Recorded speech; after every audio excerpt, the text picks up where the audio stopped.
कहा जाता है कि राजनीति में महिलाओं का रास्ता नेताओं के बिस्तर से होकर निकलता है। ये बिल्कुल सच बात है और आज मैं बहुत सारे खुलासे करूंगी, अपने जीवन से रिलेटेड भी करूंगी।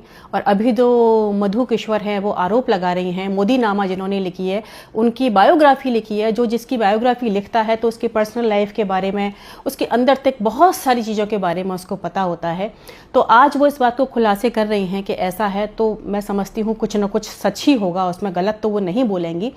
और उनके साहस को भी प्रणाम करती हूँ कि इतना बड़ा साहस उन्होंने किया, पर पता नहीं वो इतनी लेट क्यों बता रही हैं, कोई मजबूरी रही होगी उनकी।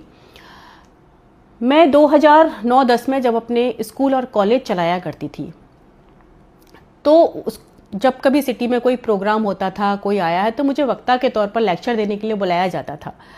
एक बार महिला दिवस का कार्यक्रम था, मंत्री भी आए हुए थे और मुझे मुख्य वक्ता के तौर पर वहाँ बुलाया था। मैं वहाँ गई, मैंने अपना लेक्चर दिया। उसके बाद जिन्होंने ये आयोजन किया था उनको उस मंत्री ने फ़ोन करके बोला कि एक बार हमारी उन मैडम से मीटिंग करा दो, हम उनको राजनीति में लाना चाहते हैं। उन्होंने मुझे कहा कि मैडम वो आपसे मिलना चाहते हैं। मैंने कहा मेरी राजनीति में कोई दिलचस्पी नहीं है। तो उन्होंने कहा कि अच्छे लोग नहीं आएंगे तो कैसे बात बनेगी। मैं गई, बात की और उन्होंने मुझे राजनीति में एंट्री कराई और एक अच्छा पद दिया। मैं 1 साल ही टिक पाई वहाँ पर, क्योंकि जो अंदर के हालात थे, जो अंदर औरतों की स्थिति थी, वो देखकर मेरा मन पूरी तरीके से खराब हो गया।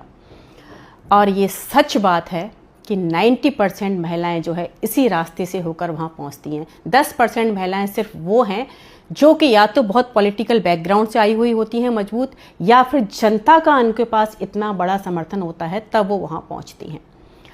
1 साल में मैंने देखा, मैं नीचे से लेकर ऊपर तक हर नेता से मिली, लेकिन सबका एक ही चीज़, give and take, give and take. आपके पास क्या है देने के लिए? काबिलियत नहीं चाहिए किसी को आपकी भाई।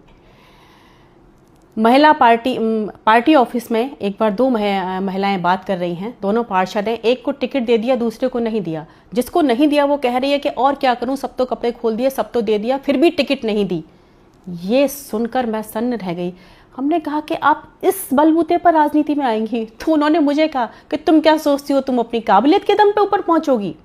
और उनकी बात सच साबित निकली। मैं जहां कहीं भी जाऊं मुझसे सिर्फ एक ही डिमांड हो। हमने कहा ये तो मेरे बस की बात कभी नहीं है भाई, ऐसी राजनीति को प्रणाम करती हूँ भाई, रखो अपने पास। और मैंने 1 साल के बाद वो राजनीति छोड़ दी, लेकिन 1 साल में मैंने बहुत कुछ अंदर गंदगी देखी। और ये हर पार्टी का हाल है, कोई पार्टी दूध की धुली नहीं है। लेकिन ये सच बात है कि जो धर्म ध्वजा का इतना बड़ा